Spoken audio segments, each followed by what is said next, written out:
Good evening, everyone, and welcome to our virtual event, Grief During a Time of Joy. I am your moderator for our panel tonight, Natasha T. Miller. I am a representative of Science Gallery Detroit. If you're not familiar with Science Gallery Detroit, at its core, Science Gallery Detroit acts as an art and science collider. We have 8 galleries around the world, and we were really excited about coming online in Detroit, almost 3 years ago. So first, before getting started, I would like to thank some of our partners here at Science Gallery. That would be MFSCU, Michigan State University, Science Gallery International, and the Simons Foundation.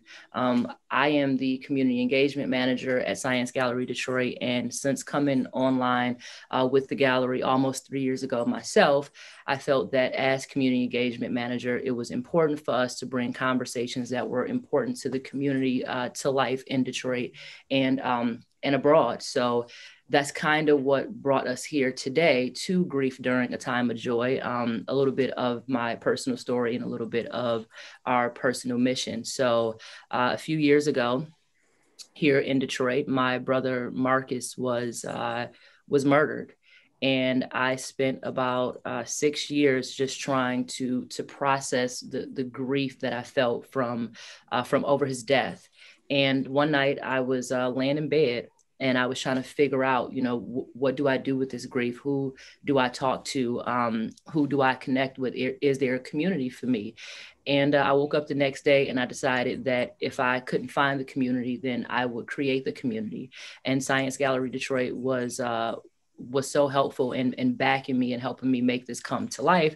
And we started a program with our partners over at the Detroit Institute of Arts called The Science of Grief. And that is a 14-hour event that runs every year where we just provide space and a platform for people to come and be in community and tell the stories about the loved ones that they've lost. And again, that spun off from me losing my brother, from all of the grief that I was experiencing. The program has been so successful that we decided to create extensions of it. So a few months ago, my boss and I were talking about what was next for Science Gallery, what was next for Science of Grief. And we realized that this year, over 200,000 people will be grieving the loss of a loved one for the first time, while also dealing with isolation, while also dealing with seasonal depression, all of these things that can affect us dearly and greatly. And from that, the idea of Grief During a Time of Joy was born. We wanted to take this opportunity to help the hundreds of you that are joining this panel tonight. We wanted to help you and help provide resources and tips, and also just to give you real stories and let you know that you are not alone, and it is okay to acknowledge your grief and create this safe space. So with that being said, I brought two experts, and not just two experts, but two people who have also experienced large amounts of grief themselves and depression to kind of help guide me through this conversation and to talk to you all. First, I would like for Tony to maybe give us a bit of his story and what brought him here. Sure. Well, first off, I'm very privileged to actually be here. Raising awareness is very, very important. And I often say we have to listen, we have to learn, and we have to heal. Let me tell you about me. I'm 54 years of age.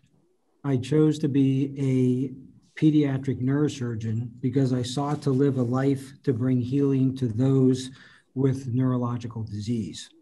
I completed my training in 1999 with a tremendous sense of pride, knowing that I was prepared to have a great impact on patients and their families in their time of greatest need and hopelessness. I entered and ended each day with the knowledge that I had given it my all. I, similar to my colleagues, ignored the fatigue and underestimated the accumulated trauma of the occasions where you gave it your all, but the neurological disease won. And then 11 years ago, September 12th, 2009, in an unanticipated instance, my resolve was gone, replaced by fear, hopelessness, and a sense of inadequacy. I lacked the skills to respond to emotions I had never known who could not turn for support to loved ones lest I lose their respect. I felt trapped. I was one of those stats. I was burned out, depressed. I've struggled with OCD, depression for a long time. The administrative, clinical, and personal stressors struck down my physical and mental health. So again, September 12th, 2009 is a very transitional date for me. Let me tell you about that date. I woke up in the morning while my wife was at a book event. I came home, I sat in my garage, I hooked up an exhaust, I hooked up a vacuum hose from the exhaust into my car, and I tried to take my life. When I felt drowsy, I saw visions of my son, and for some reason, I actually stopped. No one knew about that until June 10th, 2016. I've been through the employee assistance program twice. And I never told anyone, and it took me really 7 years to come forward. And the reason why, because I was fearful as a male of losing my job, not being perfect, feeling not good enough, not tough enough, and to never show a sign of weakness. And I'm really here today to raise awareness, because if I would have taken my life back then, I would have never seen my daughter and son. And I'm thankful. Thank you, Tony, for sharing that. And Abigail, I would like to hear a little bit about your story as well. Of course. Yes, so I feel deeply moved by both of your stories. Thank you, both of you. And it's like Tony said, it's a privilege to be here tonight and reflect on our own experiences as well. So yeah, my name is Abigail, and I am a clinical social worker. I've worked in the field of mental health with children, adolescents, and adults for 20 years or so. I currently work at Michigan State in the counseling and psychiatric services, counseling college students. I'm also a bereaved parent. In 2011 is when my story began. It was April Fool's Day that our son Charlie was diagnosed with a type of brain tumor called diffuse intrinsic pontine glioma. It's a type of brain tumor that sits deep in the brain stem and cannot be reached by a surgeon's knife. There's no effective treatment, and only 10% of children with DIPG survive for 2 years following their diagnosis, and less than 1% survive for 5 years. So Charlie initially had radiation, and we were told after that to go home and wait. Charlie lived for 2.5 years after his initial diagnosis. And for over 2 years, he continued to grow and thrive, and he looked like a typical preschooler. But yet we sat with the thought, the knowledge that he could die any day. It could be a long drawn out death, or it could be a sudden death. And that there was no treatment and nothing that anyone could do. So our life was far from normal. We are not originally from Michigan. We're originally from the UK, and we had family and friends far away. And my husband, I don't know, he really encouraged us to start a foundation. We were very aware about stigma, the stigma of death of a child. And with the help of the community in East Lansing, we started a foundation that supported bereaved parents after the loss of a child, and also promoted pediatric palliative care, which we began learning about. And then that foundation then helped create what's called now the Children's Palliative Care Coalition of Michigan, which promotes pediatric palliative care. So that's a little bit of my story. And I guess tonight, although we can't take another person's pain away, there are still things that we can do to alleviate pain. pain of loss. And I'm happy to reflect on my story in any way that would help others.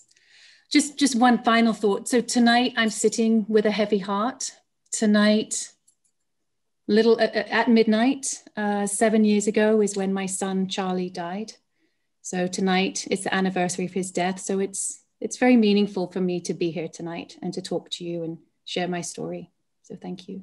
Thank you, Abigail. And it's meaningful to have you here. I couldn't imagine how difficult it was or that it could be for you.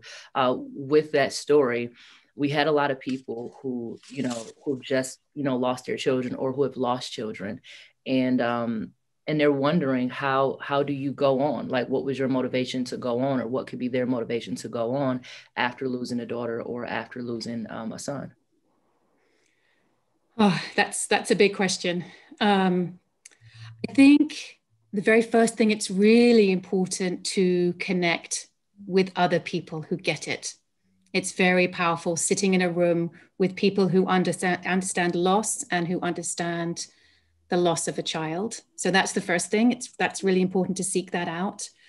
I felt that I really needed witnesses and acknowledgement what happened. I had family far away, and after the loss, I didn't have, some people weren't able to come to my house to see what it was like now, the quietness that hung in there. So I think it's really important to have witnesses.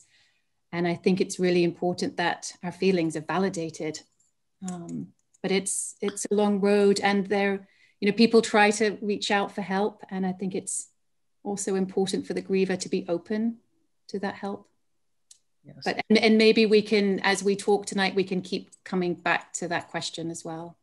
Yeah, absolutely. I remember after losing my brother, I had lost a brother, and my mother had lost a son. And it took me a long time to realize that those are two different griefs. And I felt like we were two strangers in the same space who had lost somebody who was close to us. And I really felt like I couldn't help her. And I felt like she couldn't help me. So coming into your story and hearing your story is really important, because it is important to acknowledge that that grief can look different for all of us. And that we grieve we grieve the relationship we had with an individual. And it's not a one-off for everybody. So thank you for that. And also, we would like you all to know that if you look at our names on the screen, we have our email addresses there. So if you feel like your needs weren't met during this panel, you could feel free to reach out to us afterwards, or if you feel like you just have questions that you weren't comfortable sharing today. And we also have a Q&A going. So if you have questions, drop those questions in a Q&A. And if we have time at the end of this, we will make sure to get to those questions. So speaking of help, what I really wanted to ask you all, and this is open to the floor, a lot of people, they ask the question of what can they do to help others who are struggling emotionally during the holidays, and how can they help other people, as we know, without like draining too much of ourselves. We all get in a space where we want to be the joyful one, we want to be the inspiring one, but then we realize that I'm dealing with things as well, I'm grieving as well, or I might not have the tools to give you what you need. So Tony or Abigail, what advice would you give to people who are trying to help other people? Yeah, I would say one of the most powerful things is being able to listen.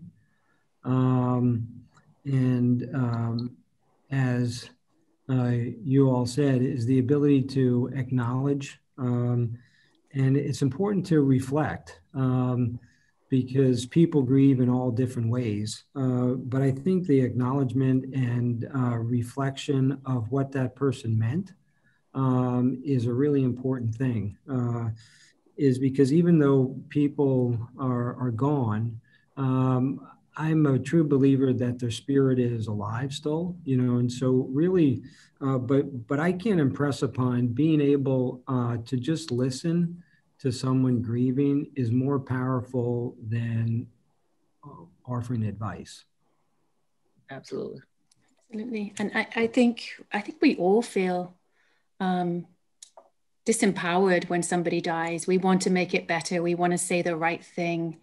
And one thing that comes to mind is try to fight the urge to sugarcoat it. or put a positive spin on it, and have the courage to stand in a dark place with someone. And if we feel like maybe we can't do that, then maybe we can support the person practically, just getting nourishment in them, food in them. But I guess, I think most grieving people can reflect on things that were said that maybe weren't helpful. And maybe intentions were good, but when people try to put a positive spin on it, at least you have another child, at least you had him for 5 years, that leaves a griever in a very lonely place. Absolutely. I would say that you have to, and go on to both of your points, about listening. If you want to help other people who are struggling during the holiday season, who are struggling emotionally, even past the holiday season, you have to ask people what it is that they need. And you have to, if you can, adhere to those needs and not think that it's what you need for them. The second part of that was, how do you help people without draining yourself? I think that for me, at least, there came a time where you have to absolutely set boundaries for your relationship and for yourself.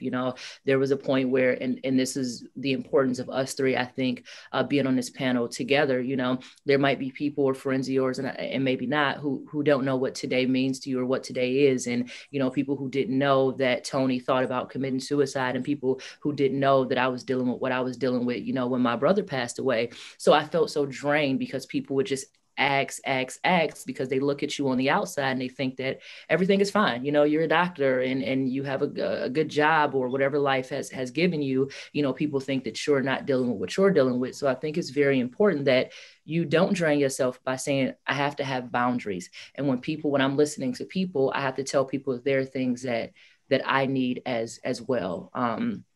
So someone was asking, how can they inspire joy during the holiday season? How do you do that when there's so much grief in the world? And is there an answer to that? It's a big question, how to inspire joy. My brain is going in different directions. I think it's important to sometimes tailor one's expectations. There is joy around, but be realistic. I think when we're in times of grief, in times of depression, maybe be selective with people who nourish you. Be selective with those people. There are going to be more people who drain you and more people that you can find joy a little bit more easily with them. Yeah. The other thing that I would add is staying connected and avoiding the isolation, is because when people are grieving, they actually tend to isolate. And especially now, the COVID-19 global pandemic has made many of us have a lot of fear, anxiety. And I think the isolation is very fatiguing. I think people react to isolation in all different ways, but really staying connected. And I can impress upon that: listen, learn, and heal. And what I mean by that, listening, everyone has their story. And I think what Natasha, you said is a very powerful thing, is looking at someone is very different. Everyone has their own story, and learning about that story and then helping that person heal is also very healing for oneself. Is I know for me, since 2016, the more that I tell my story, after these sessions, it's really healing for me too. Is because as a pediatric neurosurgeon, people think, oh, you deal with all this great stuff, and I must say that what keeps me up at night is not the 100 of kids that have great outcomes. It's the 2 or 3 kids every year that I make an honest mistake, or the disease is something that I can't help. and I must say that I've been in practice for 20 years now, and the first year I had two. And so 20 years later, people think it gets easier.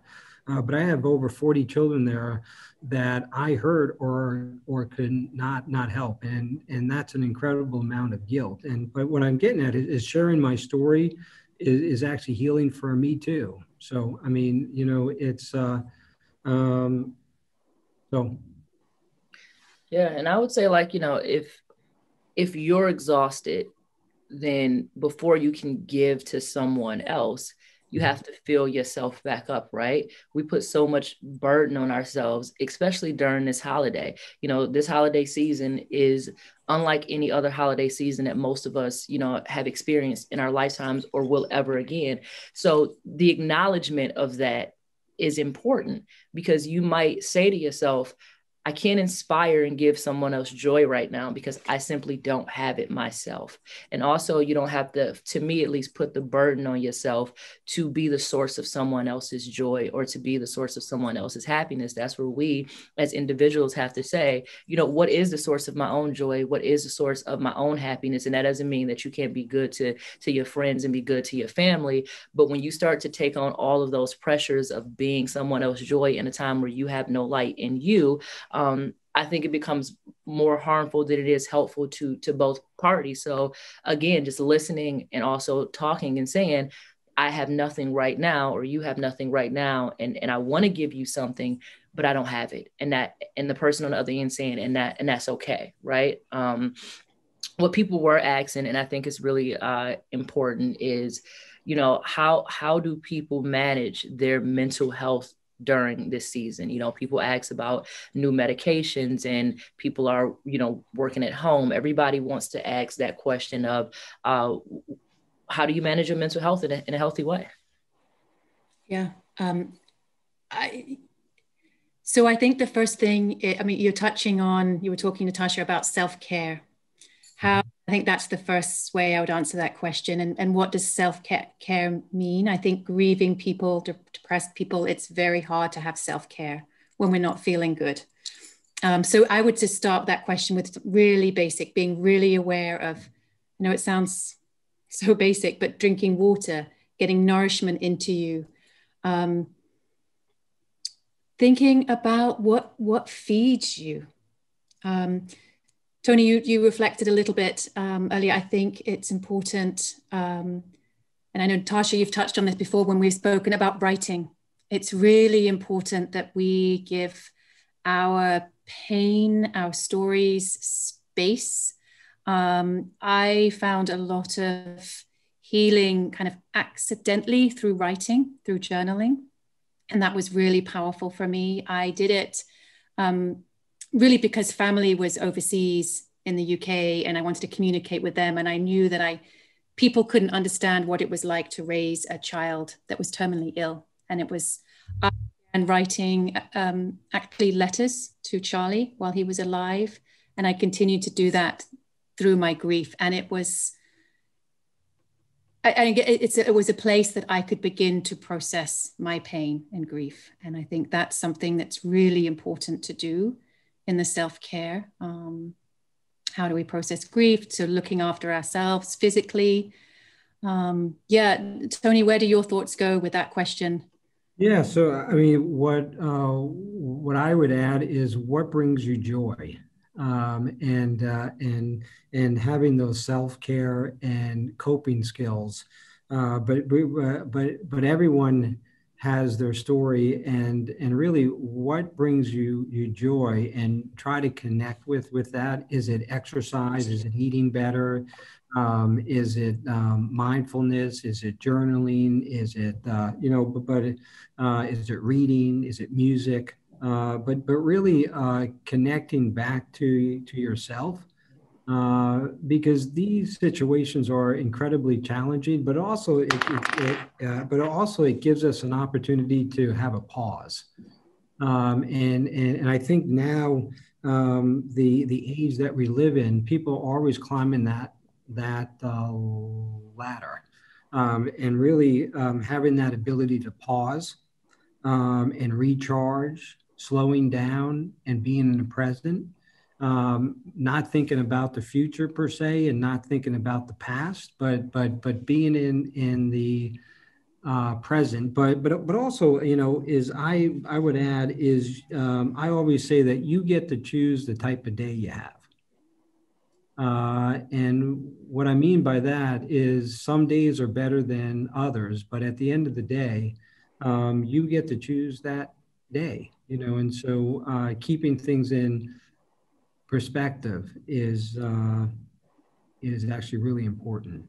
Yeah, absolutely. And I know that the three of us had a conversation about medications and what I am no healthcare physician. I think to answer that question is, that's up to your primary healthcare physician, right? You have to go and you have to be assessed and let them figure out what is best for you. But Abigail, you said something that was really important. And it was really, to get away from the stigma of medicine, to get away from the stigma of therapy and psychiatric care, that is necessary for some people. And we here at Science Gallery, we have provided a list of resources right on our website for you to find those centers, those clinics, that medicine if you need it. But we have been saying from the beginning of this that there is no one fix for anybody's grief or anybody's seasonal depression. Going into what you said, doctor, you have to figure out what works for you. I journaled, and that journaling turned into me writing a book about what my depression and my grief looked like. Some days I just went to the gym and I swam, and I went into the steam room, right? And that worked for me. That helped me feel better. So I think that you absolutely have to figure out what is the thing that brings you happiness. What is the thing that brings you peace? Some people meditate, some people run. But like you said, doctor, choosing your day. You have to wake up and you have to say to yourself, I want something different for this day, or I want something for this day. And you got to go from there. So one thing to add, so sometimes when in dark grief, in deep depression, that is hard, very hard to do. And I guess I was thinking about somebody I was speaking to this week, and sometimes with clients, I have them rate how they're feeling out of 10. And this 10 being I'm feeling good, 1 utterly depressed, things couldn't be worse. And this person rated 1.5, 2. So 1.5 to 2. And I guess and they couldn't find joy. I don't know how. I don't think they would have been able to answer that question. They couldn't name something that bring them joy. But sometimes in those moments when we're feeling the 2 or 1.5, is what can we do at that moment? It's not to get to 10. That's not our goal. How can we get to 2.5, 2.2, right? And just breaking it down into small steps. Well, actually, I haven't eaten today. I need to eat. And that's the first step. So, okay, actually, I haven't showered today. I just need to get my body into that shower. So it's not, we're not trying to get people around. 10 is not our goal necessarily. We just need to bump that number up just a tiny bit. Do I need to reach out to a friend? Who do I need to go for a walk around the block?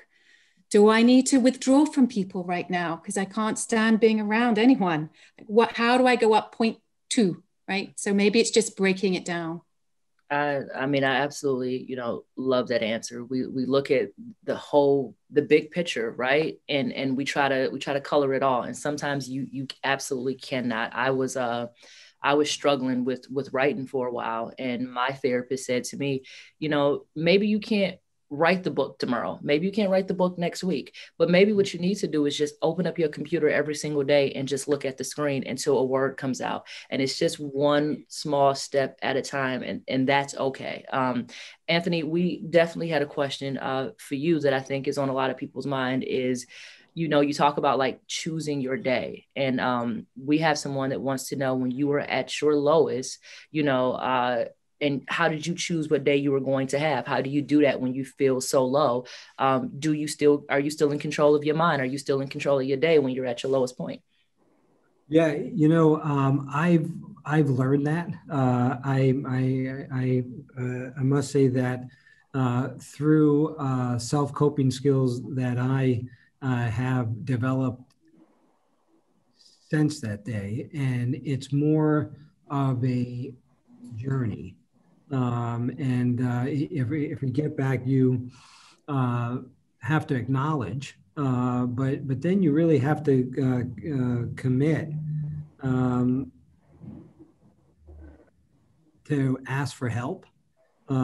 Because I know for me is I often say no one should ever get to the brink like I was. And I think one of the most powerful things of this evening is really raise awareness of mental health, remove the stigma so people begin to talk about it. And if I knew what the signs and symptoms were early on, I think I could have been better equipped, but it doesn't happen all at once. And I would say that it's not sort of you keep on rising up and up. It's sort of 2 steps forward, 1 step back, and taking that step back is not bad. As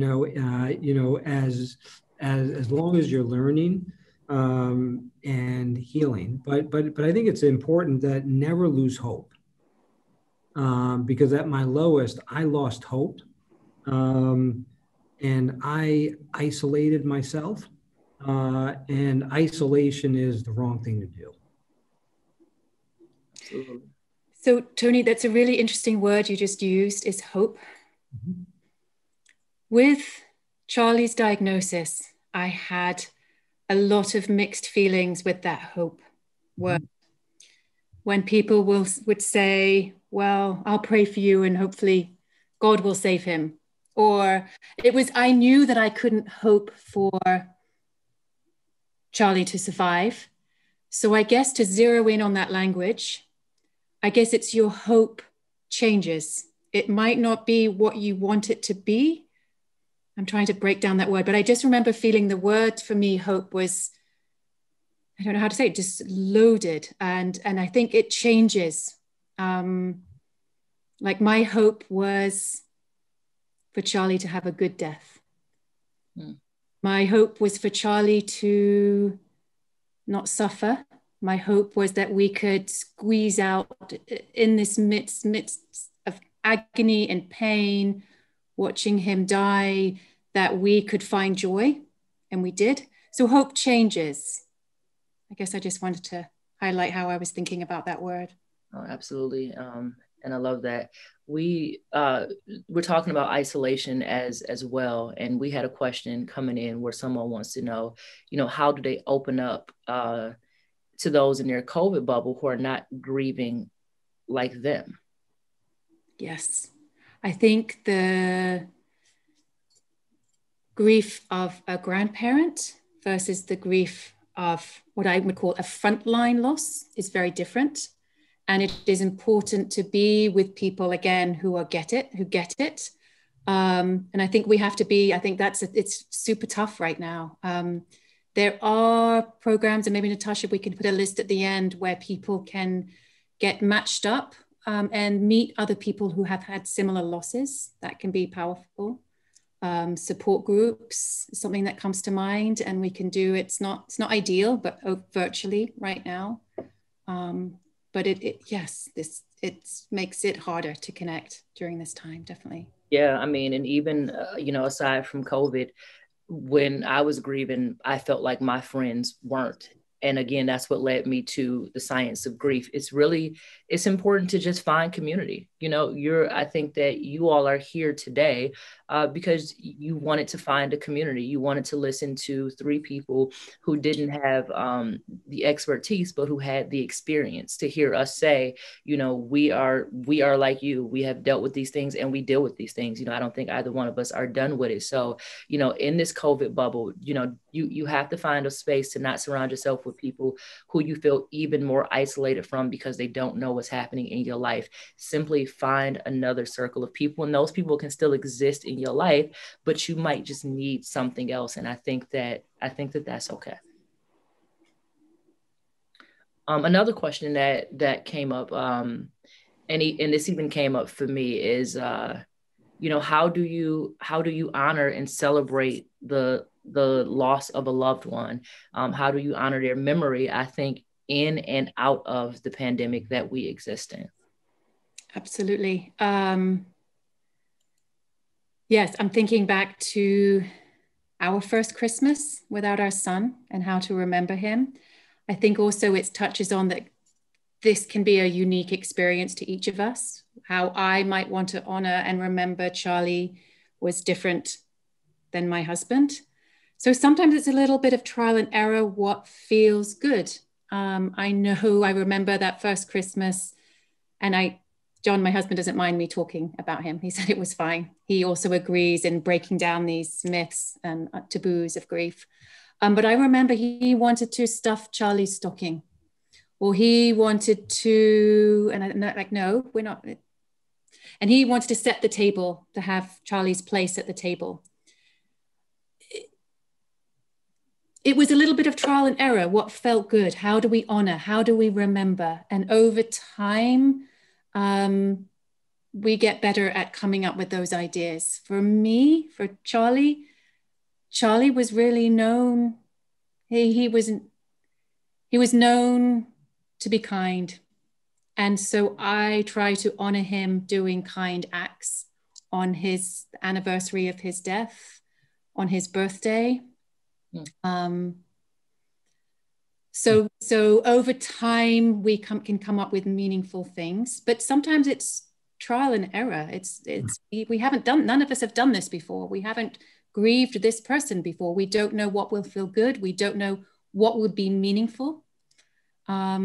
Sometimes when I thought things might be meaningful, they were draining and not meaningful at all. So it's okay to scrap an idea if it turns out not to be meaningful. Absolutely. I would, and I still do, let me not say would, every holiday, like Mother's Day or Christmas, whenever I have to give my mother a gift, I always sign the card from like me and my brother. I always give the gift as if the gift has come from both of us. You know, I've been in a position to raise my nephew, whose birthday was yesterday.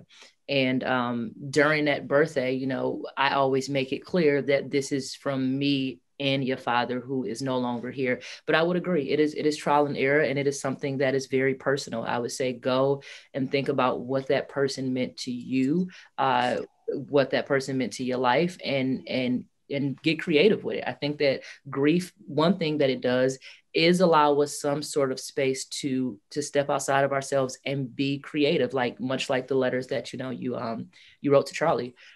Tony, we had a question for you, and someone said that you mentioned the EAP twice, and they wanted to know, was your employer supportive of that?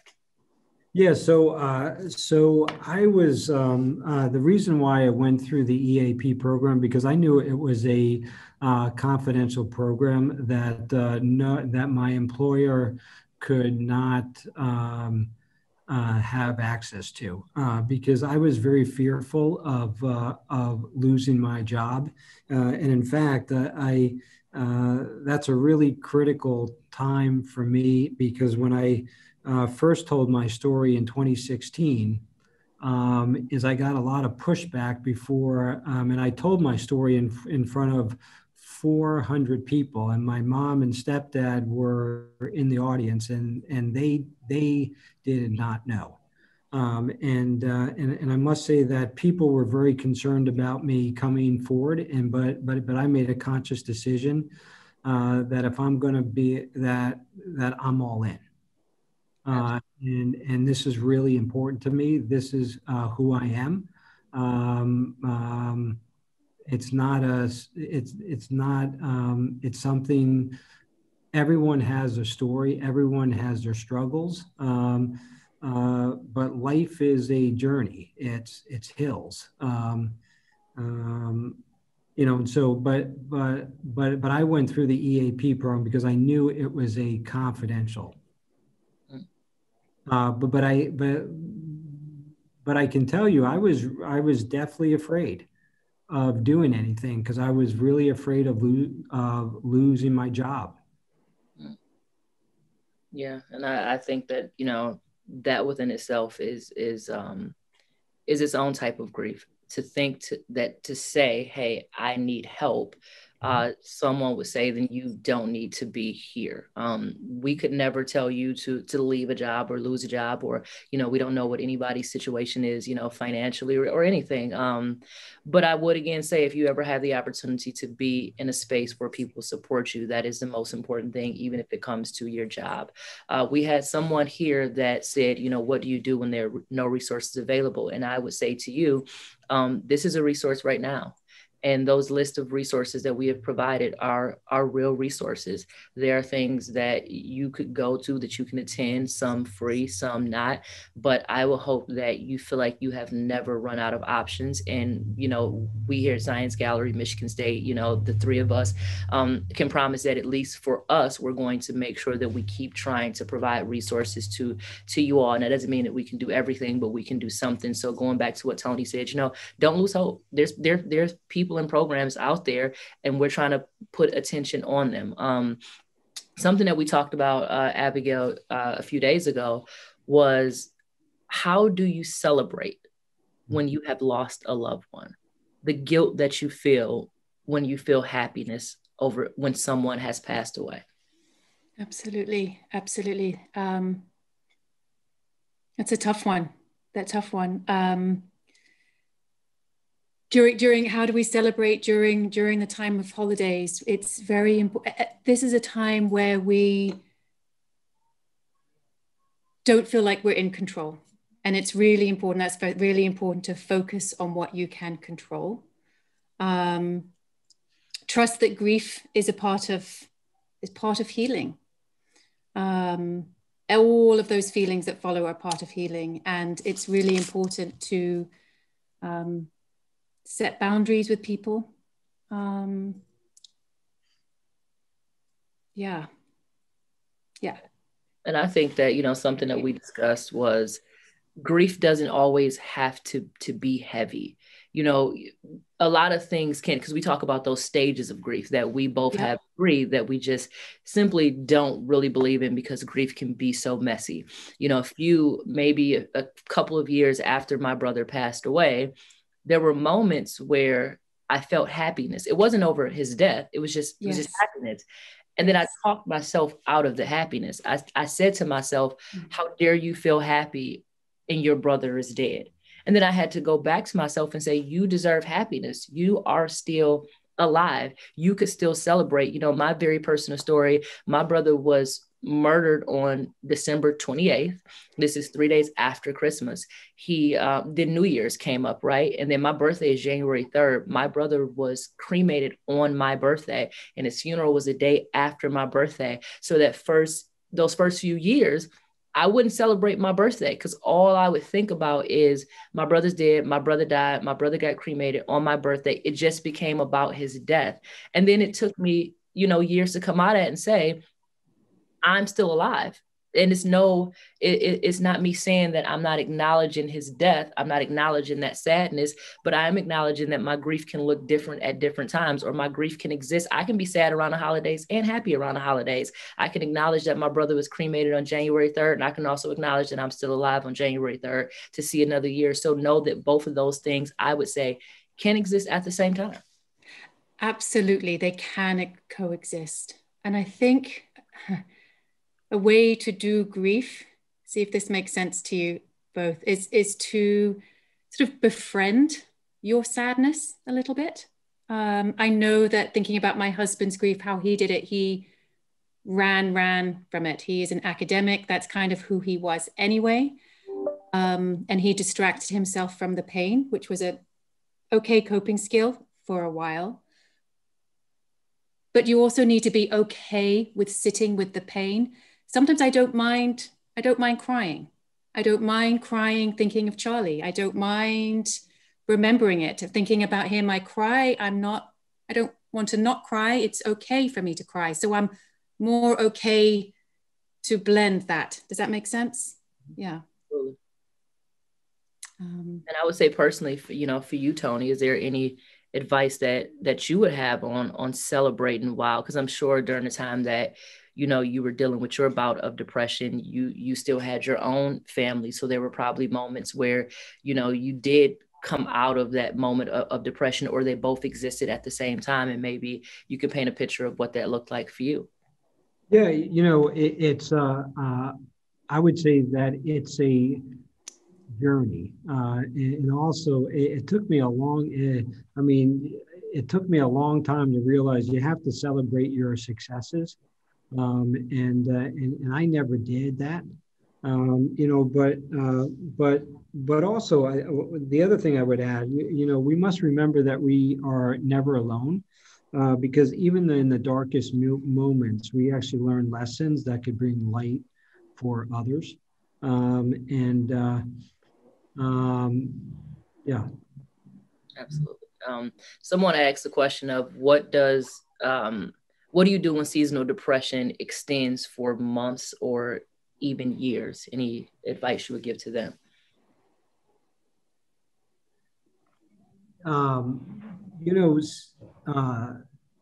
What I would say is acknowledging what the triggers are is a really important thing. Because I know that with my depression is learning what the triggers are is very important for me to know. But as Abigail and you said, is acknowledging it is important. Yeah, absolutely. And I would, argue that if grief has lasted, the seasonal depression, for months or even years, then, it might not be seasonal. You might just deal with depression, and then you start by accepting this is not seasonal depression. Maybe I'm giving it the wrong title. And go somewhere and figure out what the title is, going back into that list of resources, going back into those conversations about medicine and therapy, and go figure out exactly what it is that you're dealing with, and feel, no shame in saying that I need help. And I kind of want to piggyback off of that shame and help. This holiday season, a lot of people feel like every holiday season, there's a lot of pressure on you to do things for your family, to manage others' expectations of you. How do you protect yourself? How do you say to yourself, I can't do this holiday season again, and feel no shame about it? Mm-hmm. I think maybe just that, right? I feel no shame. There's nothing I can do. People are going to be looking for, I have a friend who was, down the other day about, I can't give out gifts this year. And I just had to say, you can't. Mm-hmm. That's what else can you do? You can't give out gifts, and that should be okay with you. The holiday season, again, is about finding those small joys and surrounding yourself with people who will allow you to not be able to give, to not take anything from you in the season. Something that we talked about, Abigail, was religion, and how, Charlie is never gone to you. And I think that was a really, really impactful point. And I wanted to just bring that to the conversation. Absolutely. So we were talking about something that I had come across after Charlie had done. I was reading, trying to understand death. Like, how do I do this grief thing well? I felt if Charlie died and I couldn't pull myself together in some way, I would lost my identity as a mother, and then I'm going to lose my identity as a mental health clinician. Like, I'm going to lose both because I can't do this. I remember reading, and I came across a theory that was very meaningful, and it's called continuing bonds theory. It took me a while to get my head around it. So I'm not a deeply religious person. Growing up in the UK, a little, but not deeply. And for me, it was hard to get my head around, when Charlie dies, is that over? But for me, I began to get it, and it took me a while to get it. But when my relationship with Charlie continues, despite him not being here. And I think I began that relationship through this journaling to him in these Dear Charlie letters. And I can talk to Charlie. I find him, he inspires me. So that relationship continues. So that's what, Natasha, we were talking about, the continuing bonds. I remember thinking, okay, Charlie was 5.5 years when he died. Oh, maybe it will take me 5.5 years to undo my bond. I was just trying to figure this grief thing out. And I don't believe that. I believe the bond continues. And Charlie is a part of my life. He's a part of my story. He's a part of my family. And that gives me comfort, knowing that my relationship with him continues. It's not the same, obviously, but there is comfort there. Yeah, I last night after giving my nephew a birthday dinner, I simply just looked over at my brother's obituary and I said, thank you, right? As if I was talking to him. And if something good happens to me, whereas some people will look up and say like, thank you, God. Like I look up and be like, thank you, Marcus. Like, whatever it is, absolutely. Absolutely. My relationship with religion or with a higher being is, to me at least, is not my relationship with this other person, right? I think that those two things can coexist, and I think those two things can be separate. So I thought that was really, really powerful. So I would ask you two, before we get closer to a wrap up, some of your own personal like tips and routines, like during this COVID season, during this isolation, during this time of grief and depression, for all three of us. What have you been doing to manage it these past few months, or what will you be doing for the next few months to keep yourself out of the slumps? Yeah. Good questions. I think one, Tony, you kept coming back to this about the importance of staying connected. And I think we need to be creative. Sometimes sitting behind a Zoom is exhausting, and it's not the same as sitting in a room chatting. But I think it's really important to figure out ways to stay connected with others. Grief is a very lonely process. It's lonely in nature because it's unique, it's our own. But if we can figure out how to share just a little bit with it, share a little bit of it, and be with people who get it, that helps. Yeah, starting here. You're here with people who get it. Yeah, the other two things I would add is showing compassion for yourself, because oftentimes we don't show compassion. And really showing compassion for yourself. If something bad occurs or something didn't go the way that you thought it would, showing compassion, because a lot of us don't show that, but also showing appreciation. And I think Abigail and you, Natasha, have really both hit on that. I mean, even though in a time of grief, appreciating what you had for that time that they were there.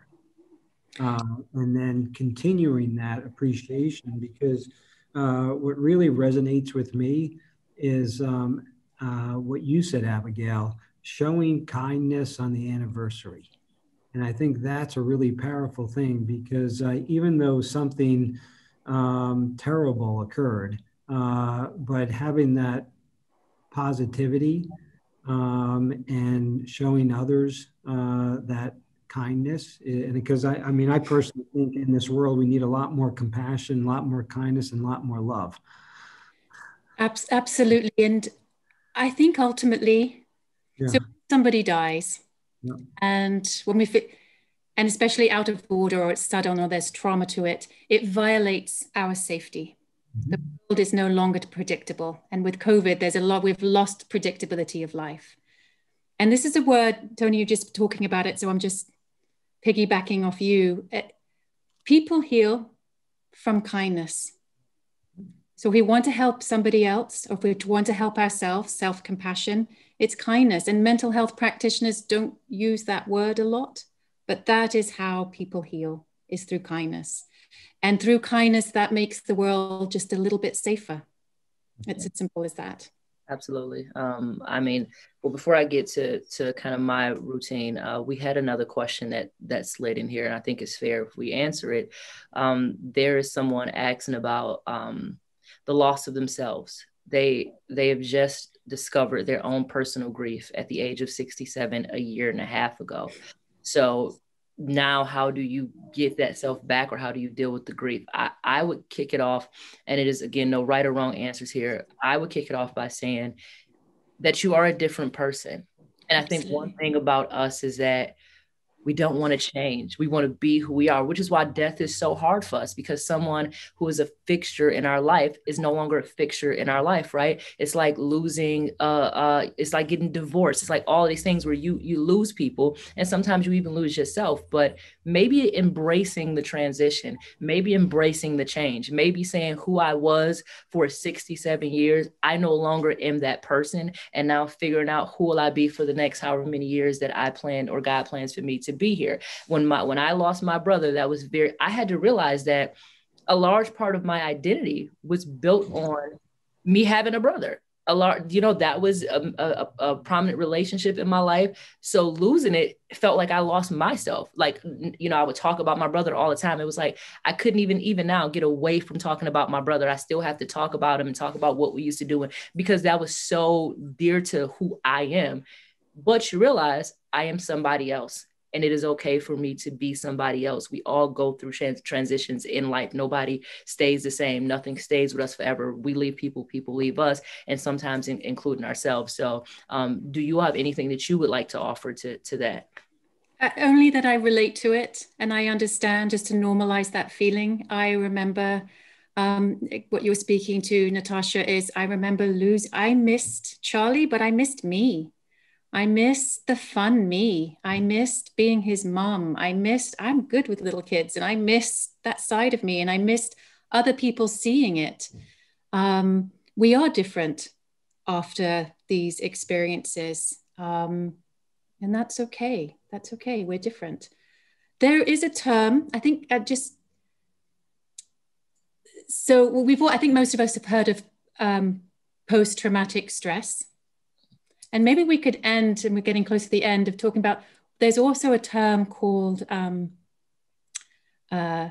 it's growth, post-growth. Growth happens after loss, after sometimes, Tony, your stories, the personal growth happens. So it's not all post-traumatic stress. It is also a growth happens after trauma. And our insight changes, and our awareness. Yeah, that truly resonates in that staying connected, because we learn the most through our interactions. Because I know that my healing was through an interaction with a child I took care of that died, and reconnecting with his parents 9 years later gave me enormous amount of growth and hope and such. So we're not in this alone. Reaching out for help, there's resources available. Don't ever get to the brink like I was. It's really important to reach out. Yeah, I mean, I don't think that we can stress enough the importance of asking for help. Much like you, I am human. There were times where I just wanted to end it all myself. Like, I just wish this would go away. But I realized it's because I wasn't saying, I need help. In my life, I have gone to many therapies. I've done a lot of things that I didn't see myself doing, that I didn't see for my future. But I realized that had I not done those things, I would not be here today, right? We keep trying to slide out of here, and I'm also grateful that people, are asking the questions, because that's what we're here for. A lot of people ask the question, and maybe I'll close it on this before saying our final goodbyes. A lot of people ask about closure, and we have someone who's saying that they had a relationship with their two sons, and their two sons decided to cut off all communication with them, and how they're not dead, but they are at this point probably dead to this woman. How do you find is there a way to find closure in that, and how important is closure? So that is very painful, And I just want to validate that is loss. That is loss. The word closure is fascinating, and I don't think I will get to closure or acceptance. And I don't think that's the path where I'm going. So I don't think closure for any one of us is where we need to go. It's being okay with sitting with all the emotions of it. There's sadness there, there's loss there, and learning to be okay and sort of, as I said before, befriend that sadness. It's okay to be sad and to acknowledge that. Yeah. Tony, what are your thoughts on that one? Yeah, no, I mean, it's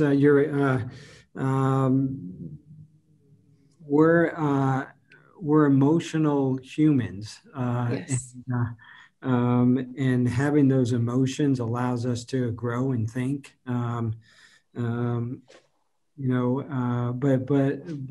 again, I think having that compassion for yourself, because instead of beating ourselves up, having compassion and having the ability to grow from it, to be in a growth mindset, but also asking for help.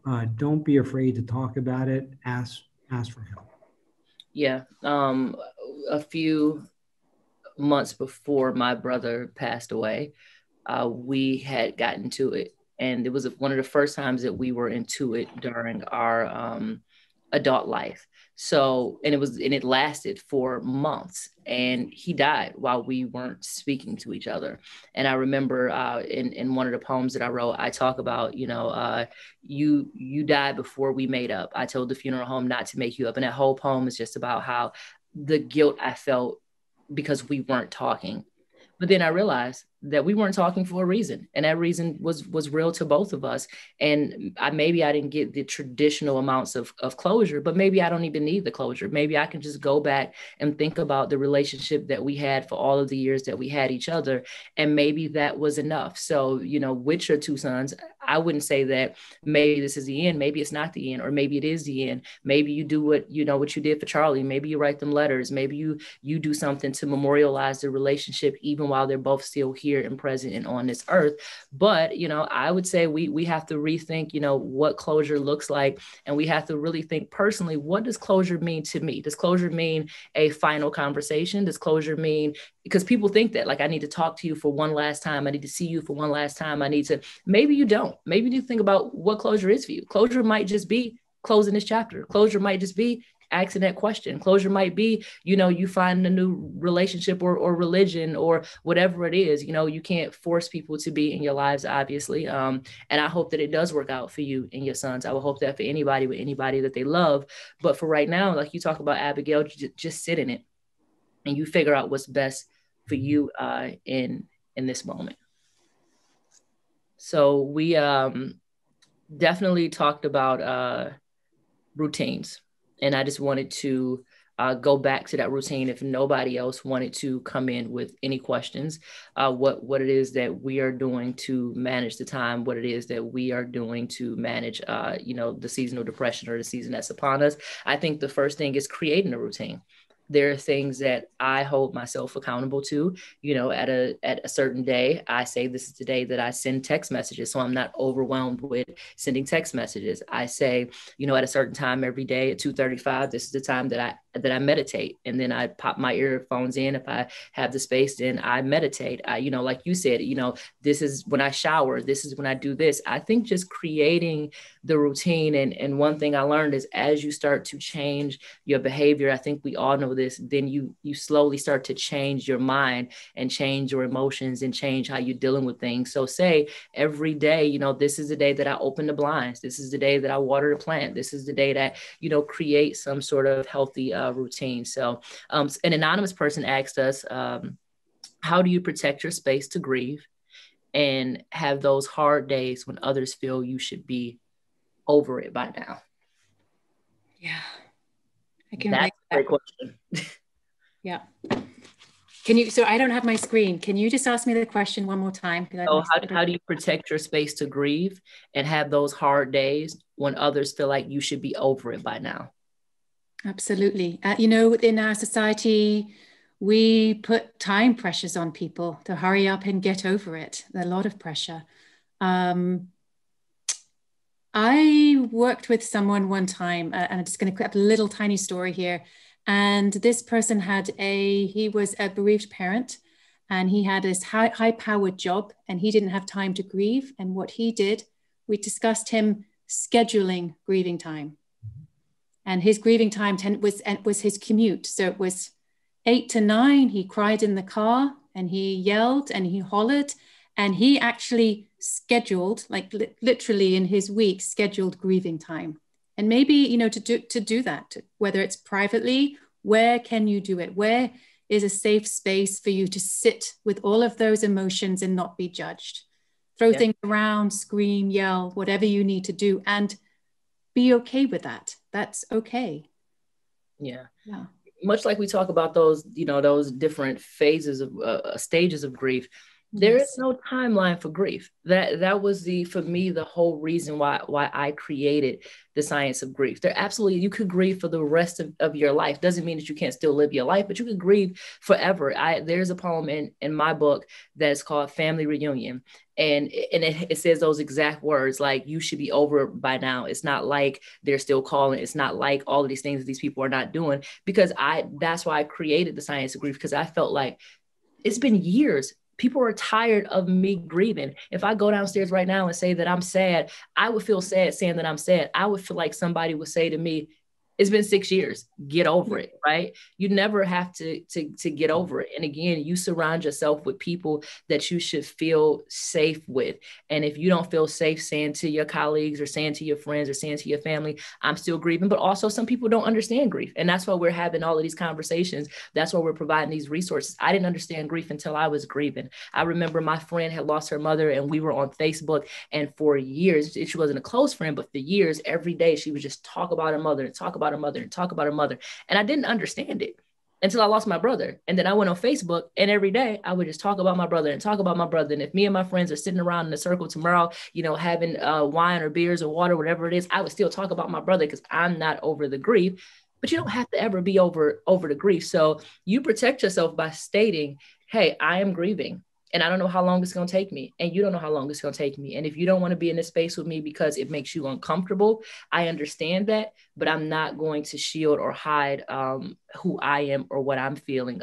One quote from Toni Morrison is, I want to feel how I feel, you know, like even when it's not happiness. And that's important, to just feel how you feel. And that grief, like I said, might last forever. And I would love to get your thoughts on that, Toni. Yeah, I mean, so loaded. You know, people grieve in all different aspects and forms, you know, and having the ability to recover and recharge on your own timeline is fairly important. People, you know, people don't live in your shoes. I get back to my listen, learn, and heal. Everyone has their own story. We have to learn from our story and theirs.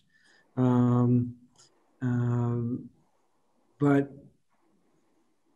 I think it's important that we move forward in a healthy way.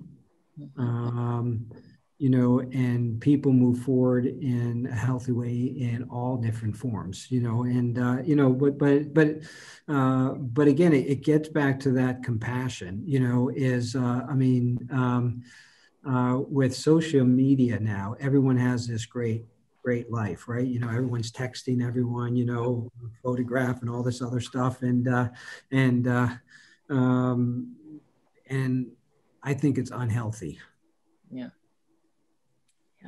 I would agree. So speaking of that, someone of healthiness, someone asks, you know, I think it's right to your point, what can be done with destructive behavior, and how do you not get jealous and angry when people seem like they have a purpose and you've lost things, as a lot of people have during COVID, like your job and your normal life, and your sense of purpose has been diminished. How do you not look at other people and get jealous? How do you not look at yourself and say, let's not destroy this body. Let's not destroy this person?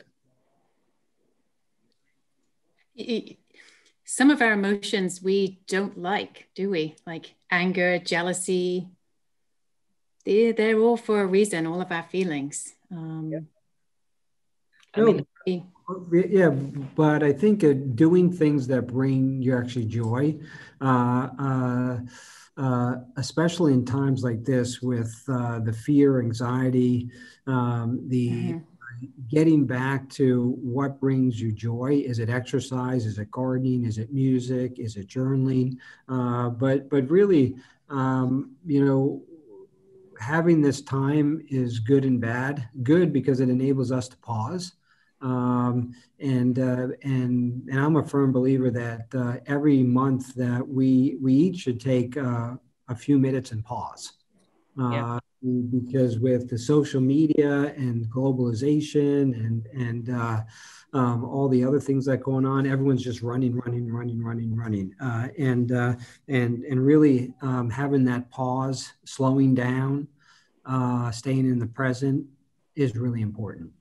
Yeah. And figuring out why that, again, to your point, why that anger and that jealousy exists, but also saying anger and jealousy is real. It's okay. We all feel it or have felt it at some point, but getting to the root of it. And it seems like the root of it is you, maybe rediscovering what your purpose is, maybe saying that job does not define me, that job that I lost, or the moment that I was destructive does not define me. Like, I think that we've all had moments where we've been destructive and still have those moments. There's still days that I wake up and I'm like, why did you do that last night? Like, but then there's moments where, like you said, Tony, you choose your days. There are moments when I wake up and I say, I'm not going to be destructive today. I'm going to create a plan to be the opposite of destructive today. And that's the plan that I stick to. But if you feel like you have ruined your life or you've been ruining your life, you're still here. So that's the cliche, but real advice, you still have the opportunity and the time and the space, hopefully, for as long as you're on this earth, to figure out how to not ruin your life. Maybe just mess it up sometimes here and there, but don't ruin yourself. Just say, I choose to not be destructive, and let that be what you choose not to do. Yeah. No, because, as I often say, is performance equals skill minus interference. And what I mean by that, if you look at performance equals joy, is whatever line of work you're in, you can have all the skill in the world, but if you can't block out that interference, whatever that interference is, if you're not mentally prepared, if you're not mentally intact, if you're not doing purposeful work, if you're not in healthy relationships, if you're not showing compassion towards yourself, it's going to be very difficult to perform or have joy. And so really getting back to your core. I mean, what brings you joy? Yeah. You both a little bit touched at different times on, I guess, a coping skill just to highlight is mindfulness. And, it's really important that we learn, all of us, to live in the present. And with grief, the journey seems so long and daunting. How can I tolerate this pain, this endless pain? It is worth exploring if people don't know about mindfulness. There are some good mindfulness apps. I know a few good mindfulness meditation teachers. It's just another coping skill, another tool to tap into, because I think it's a challenge for all of us to live in the moment. Yeah. I mean, I use the Calm app every day. I 2:35 it goes off. I use it every day. I think I mentioned that to my boss like once a week. I think it has changed me. So find those things that can change you. So I keep saying one more and then y'all drop one more. So I will answer this question and then we'll guide you to those resources and we will gift you back just a few minutes of your time and your Friday evening. So I think this is a question that's probably in a lot of people's hearts, and it kind of goes into the question that we answered about the woman and her sons, of how do you grieve the loss of a relationship with a person who is alive, people who are in foster care, individuals who are in the LGBTQ community, who don't have the support of their family. Is there any advice that we can offer to those people who are trying to figure out how do I get over this death? It's not a death, but it's very much so a death to me. I think in the same way, to learn to, and how do we grieve? We first have to wrap our head around the loss, and then we need to process that pain. while finding meaning along the way and connections. But it is everything that we've talked about, death applies. Yeah, absolutely. My nephew, who obviously lost his father, his mother in prison, and she's been in prison for the last 4 or 5 years. Yeah. And, like yesterday, he was sad because she wasn't here, but she is physically alive, right? Yeah. And that feels like 2 deaths to him, I'm sure. But, everything we talk about with like you said, death, I remind him that there is someone here for you. There are other communities that are here for you. There are people who love you and appreciate you just for who you are. And it's hard. It's easier said than done, but don't get hung up on people who don't want you, who don't see you for who you are, because you having those type of people in your life is an everyday death to yourself. And I say that from somebody who comes from the LGBTQ community. If I was in a family of people, who thought that my entire existence and identity was shameful, I would feel a death every time I had to be around those people. And it's hard to break those bonds. It's hard to say goodbye. But sometimes the best thing you can say is goodbye. It's over, and find your tribe and find your community who does want you here and who will help to get you to those next steps in your life. So if we have nothing else to offer, I would say that, again, you see each and every one of our email addresses here. And I think that is a beautiful thing that, Tony, you and Abigail have done, because you don't have to do it. And I appreciate it. So if you have any questions, please feel free to reach out to all 3 of us as panelists, as people, as experts, as people who have experienced what you're going through.